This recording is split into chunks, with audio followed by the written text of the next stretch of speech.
Perú declara estado de emergencia en la frontera con Chile y a esta hora se lleva a cabo una reunión de ministros con el mandatario interino José Gerí. Detalles enseguida. Trump anuncia operaciones por tierra en Venezuela.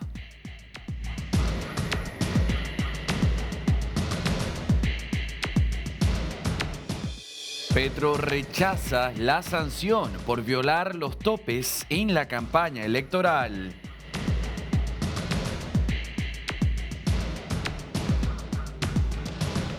Estados Unidos suspenderá la migración de los países del tercer mundo.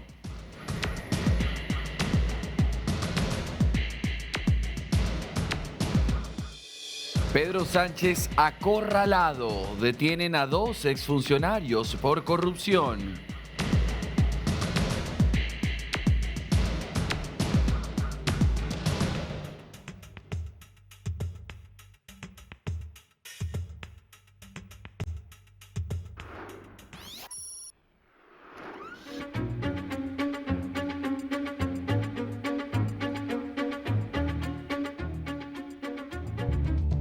Tal cual como se lo anunciaba en un principio, a esta hora se lleva a cabo un importante Consejo de Ministros convocado así por el presidente interino José Gerí, y esto para extender el estado de emergencia, que todavía no se conoce cuál será la delimitación específica, pero se lleva a cabo en este momento esta importante reunión. Todo se da en el marco de una crisis interna en el país que ha llevado a niveles de extorsión, sicariato, asesinato, masivas protestas, descontento social y un desafío importante para el periodo interino de José Gerí, quien, reitero, llamó de manera extraordinaria a una reunión con todo su equipo ministerial. Quiero también ofrecerle detalles de lo que ha sido el panorama en los últimos meses con el estado de emergencia. De hecho, el de hoy en Latinoamérica específicamente se enfoca en las fronteras. La medida busca reforzar el control fronterizo tras los desórdenes registrados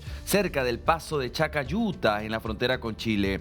A través de la cuenta de la red social X, el presidente José Gerí dijo que se estaba convocando el Consejo de Ministros extraordinarios para declarar conforme a lo anunciado. Acá lo tenemos en pantalla, el estado de emergencia, y así redoblar esfuerzos con las Fuerzas Armadas en su vigilancia. De igual forma, Migraciones y PNP, la Policía Nacional Peruana, intensificarán controles de identidad para tranquilidad de nuestros compatriotas. Recuerde que esta decisión se produce después de que el mismo gobernador regional de Tacna, estamos hablando del señor Luis Ramón Torres, solicitara de manera formal a José Gerí que declarara el estado de emergencia en las provincias fronterizas de Tacna y Tarata. La petición del gobernador Torres se fundamentó en el creciente flujo de ingreso de migrantes indocumentados provenientes desde Chile. Asimismo, en su solicitud pidió el refuerzo de la presencia de la Policía Nacional con apoyo del Ejército en aspectos logísticos, con el fin de reforzar el control territorial, prevenir y evitar el ingreso de migrantes indocumentados.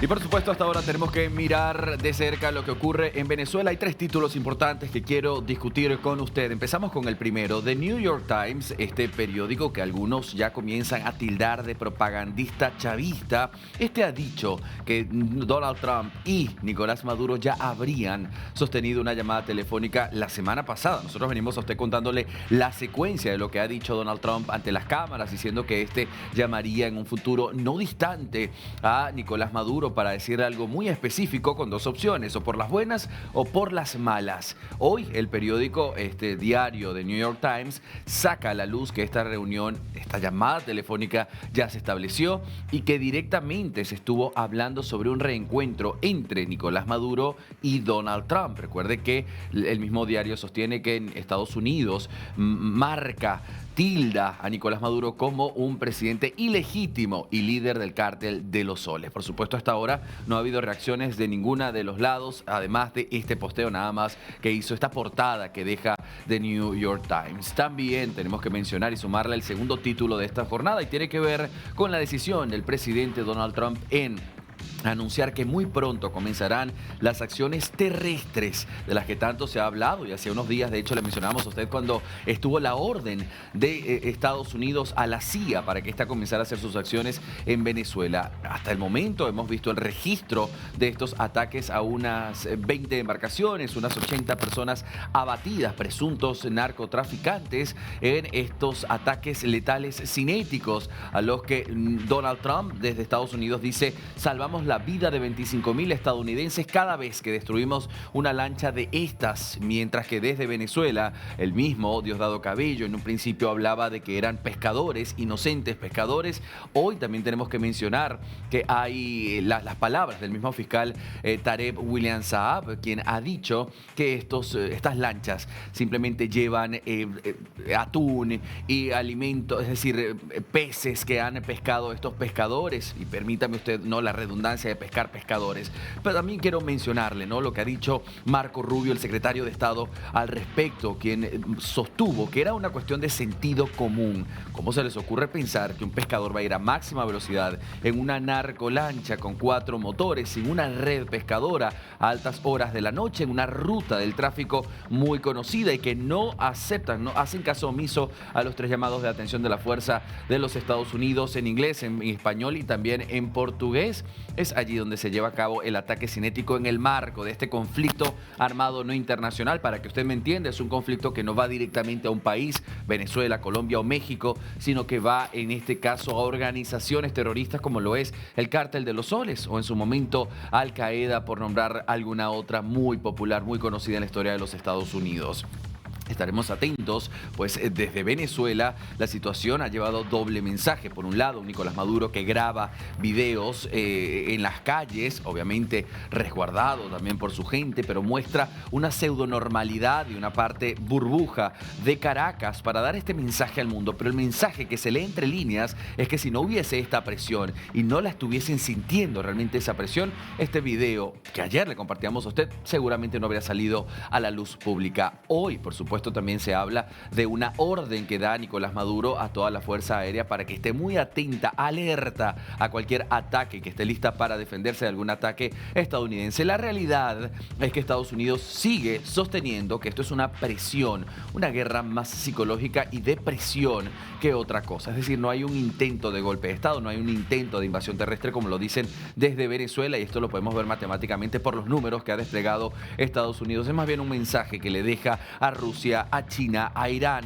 quienes han sido los aliados de Venezuela en el último tiempo. Una Venezuela que se encuentra aislada en Latinoamérica, apoyada únicamente por Gustavo Petro, quien también forma parte de la lista OFAC, esta lista Clinton por parte de los Estados Unidos. Y esto a nivel operación antinarcótico, pero dentro de Venezuela hay un gobernador, Freddy Bernal, también aliado del PSUV, quien ha fungido en otras oportunidades como alcalde del municipio Libertador en Caracas, Venezuela, quien fue centro de noticias. Esta vez, ¿por qué?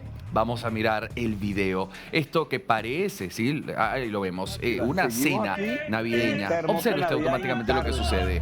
Un plato que tiene el típico plato navideño, la yaca, la ensalada, el pan de jamón, pero todo esto es de utilería. La crítica, por supuesto, en las redes sociales no tardó ni un segundo en hacerse llegar.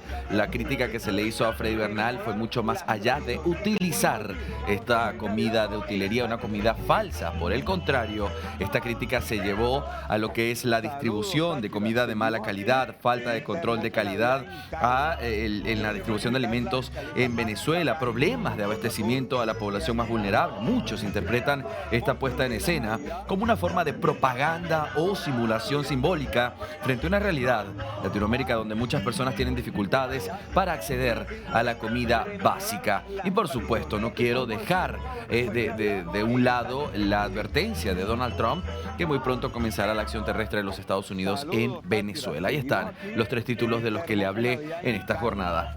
Hay que felicitar a la alcaldesa Marta Gallo, hoy por Azul, que han hecho un acto hermoso de la Navidad.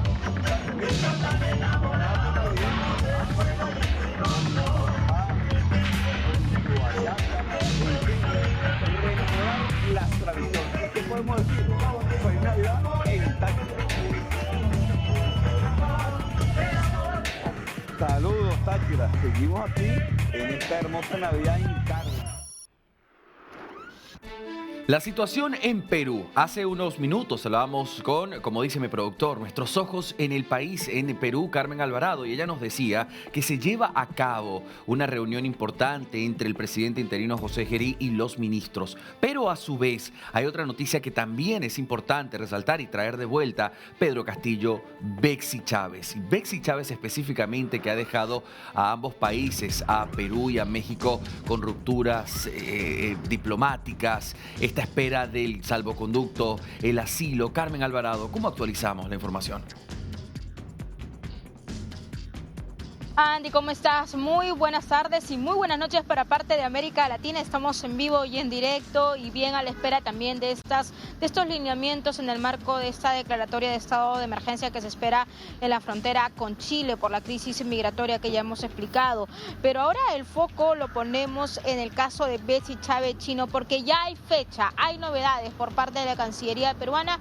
El canciller Hugo de Sela el próximo miércoles 3 de diciembre va a presentar la postura del Perú y estas modificaciones de la Convención de Caracas de 1954 ante la OEA. Así lo ha ratificado el ministro de Relaciones Exteriores. Recordemos que Betsy Chávez Chino se encuentra en estos momentos en la residencia de la Embajada de México a la espera de ese salvoconducto, pero ya lo había anunciado Hugo de Sela porque él había adelantado que iba a haber esta presentación. Bueno, la novedad es que hay fecha, 3 de diciembre. Vamos a escucharlo, Andy. ¿Qué te parece?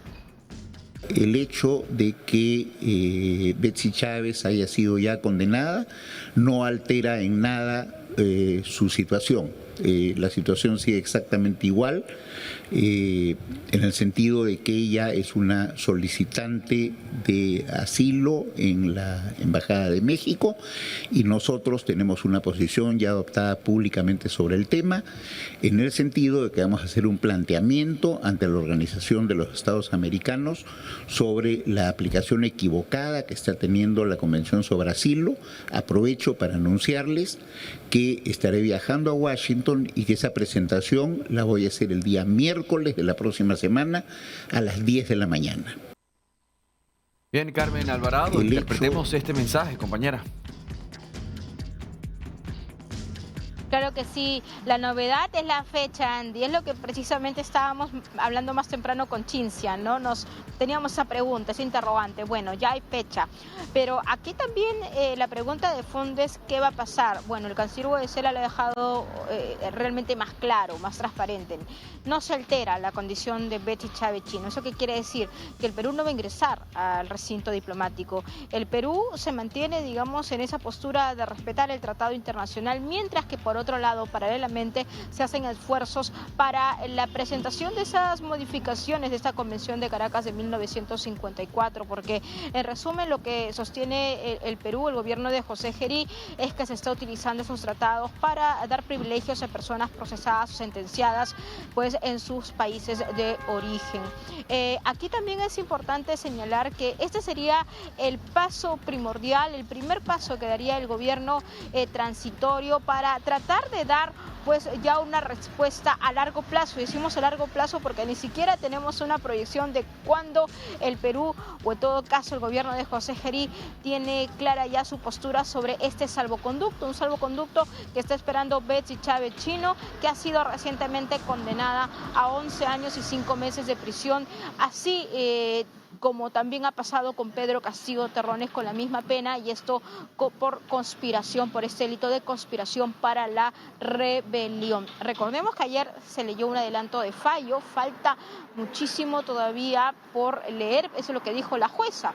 La lectura completa de esta sentencia histórica inédita en la historia republicana del Perú se va a dar recién el próximo 4 de diciembre. Pero lo cierto es que Pedro Castillo Terrones ha sido condenado, Betsy Chavechino también, Willy Huerta también, lo mismo con Aníbal Torres, pero él ha recibido 6 años, y hubo algunos también efectivos policiales que ellos han quedado absueltos pues de esta situación. Pero ya lo dijo el canciller Hugo de Sela, en concreto no se altera su situación, ella es una solicitante de asilo por parte de México, está dentro de la residencia, el Perú no va a ingresar dentro de la residencia, pero por otro lado hace diferentes esfuerzos para cambiar en todo caso esos artículos o mostrar su queja al respecto.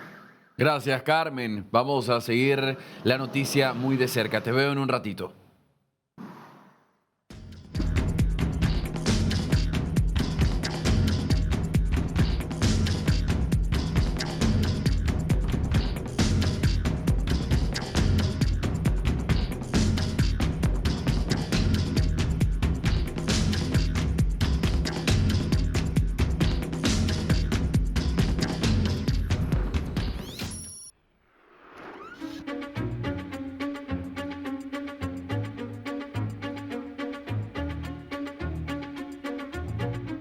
Y en los Estados Unidos hoy se ha anunciado una decisión en esta lucha contra la migración ilegal, y todo, por supuesto, se da en el marco de este ataque mortal que se hizo a los 2 miembros de la Guardia Nacional a unas 2 cuadras y media de la Casa Blanca, y justo después de que el mismo Donald Trump dijera que habían transcurrido 6 meses en limpio, sin asesinatos, ningún acto violento, y fue el sospechoso, un afgano que había entrado en el país sin máxima revisión en el año 2021 bajo la gestión de Biden en este programa de aliados, ¿sí?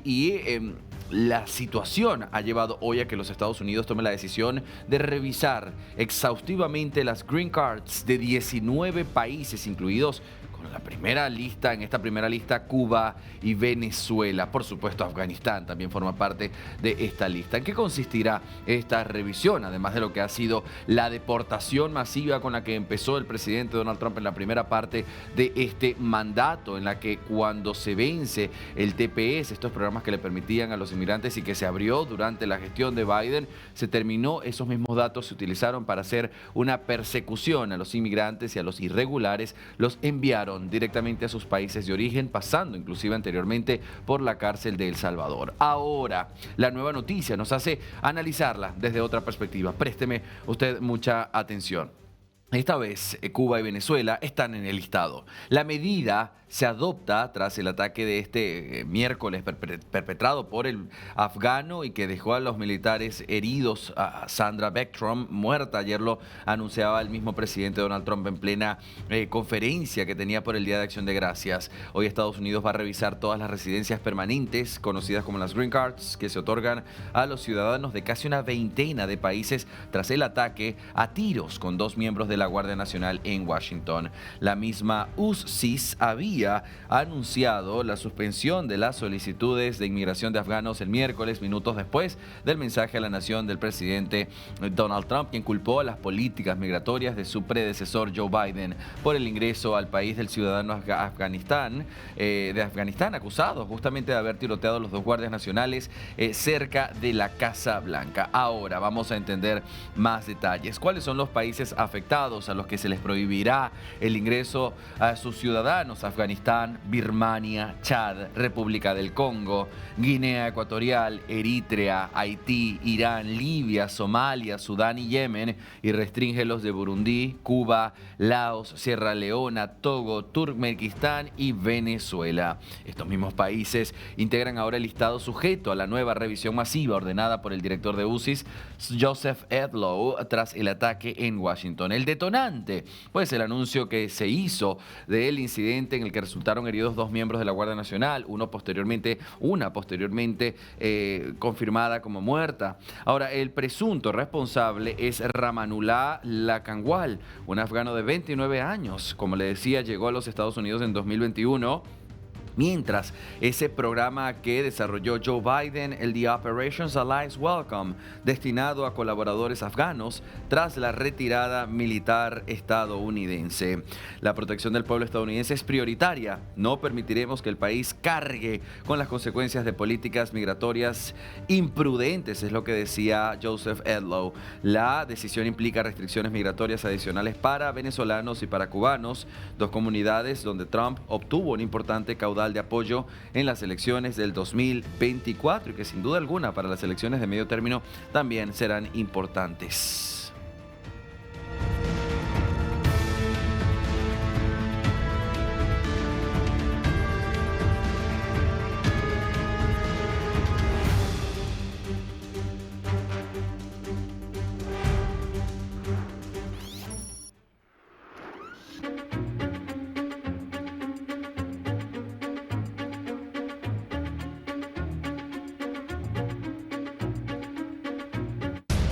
Latinoamérica, ayer hablábamos de la cifra fatal y que lamentablemente le decíamos que esta iría en aumento. Fue así, no nos equivocamos. 128 víctimas fatales de este implacable incendio que ha ido en contra de este complejo de edificios de hasta 32 pisos. ¿Cuál es el objetivo que está bajo la mira como causante de este incendio, además de los sospechosos por negligencia? Pues estos andamios de bambú y ese plástico cobertor de los edificios de rápida propagación que ha dejado a 128 personas sin vida. Sin contar, porque no los estamos contando, a las mascotas, a los seres sintientes que también formaban parte de estos complejos y las personas desaparecidas. Momento triste, momento caótico el que viven estas familias en Hong Kong al acercarse a tener que identificar cuerpos y ver si son sus familiares o si están todavía desaparecidos o si están dentro de estos edificios y que el intento de apaciguar las llamas, estos puntos ígneos, continúa. Un trabajo magno el que ha hecho el equipo de bomberos, la cooperación que se ha hecho allí en Hong Kong por este incendio. Reitero, la investigación continúa, la hipótesis que se maneja en este momento y que gran responsabilidad se posa directamente en los andamios de bambú, en este material que cubría justamente este edificio que databa de 1984, es decir, un edificio o varios edificios antiguos que por supuesto estaban en reparación, en reconstrucción y que lamentablemente fueron todos estos seres humanos víctimas del incendio, estas caídas. Las imágenes realmente son muy dolorosas.